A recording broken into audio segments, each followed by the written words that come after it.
di kelas piro? Sekolahku di Kediri SMA 8. SMA 8 Kediri. Kelas 3, tapi 3 opo gak ngerti. Lho, Iya tau ini. Apa ora ngerti piye?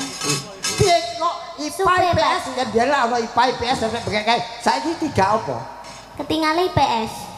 Sing ora ketinggal. yo lah naik.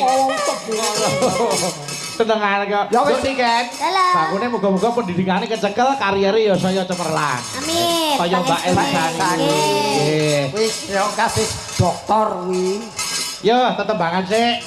Niki anu Pak Jun, Nduk. Nggih. Niki ngersake ninggal katresnan ya kudu nduk niken niku dilanggamke sik. Nggih, nggih.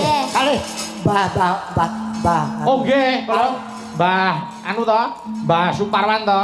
Nggih. Nah, niku ngersake Banten Banyuwangi. Nggih. Nggih. Kalian anu Pak